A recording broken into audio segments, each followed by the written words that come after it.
Okay, we're still looking at one of the most important elements here is counter deployment.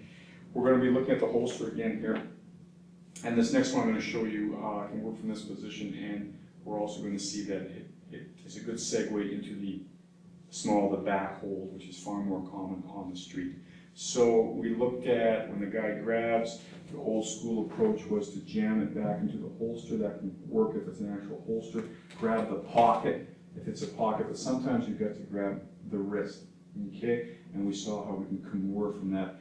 Another old school approach, which is actually pretty simple and gives you some advantage, because we're going to now work against the weapon, especially if you're late. If that gun is most of the way out, and I go here and he's starting to pull it out, I'm going to go this way.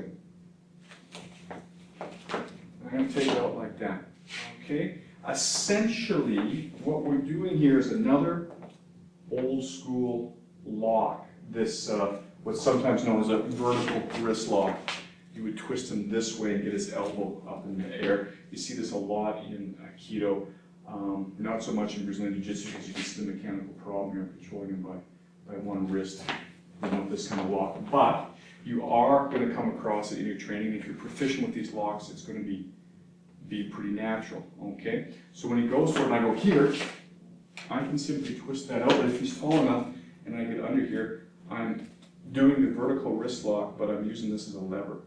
So it's either going to come out of his hand, or I have more leverage and I can put more torque on his wrist as I do it. Okay, so that's another alternative. When he goes here, boom! Okay, and I can end up behind him. All right, so the difference is simply how I'm gripping the firearm. I would be gripping it just like I'm doing one of these vertical wrist locks, except I'm using the firearm itself as another joint, and I can pull it out from here, or you can see how his elbow comes up. So depending on the height, I don't want to break my balance, I can strip it, maybe injure his elbow, wrist or shoulder, and get behind him, which is a nice bonus. Okay, so that's another variation for counter deployment. You're sitting here, the guy, oh man, especially if you grab with two hands.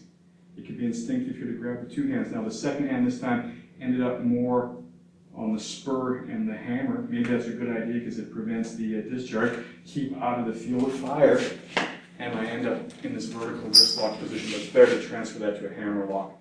Again, unless you're an expert in Aikido.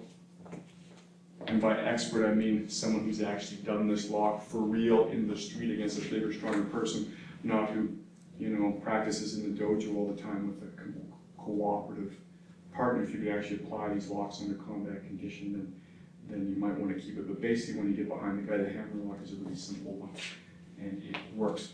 So again, it depends what you were thinking. If you get two hands on it like this, okay, and you get his elbow up, you're in that vertical wrist lock position.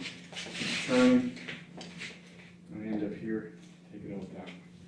All right, so that's another way to use old school locks that you already know if you're a jiu-jitsu practitioner, or you're going to learn as a jiu-jitsu practitioner. Okay.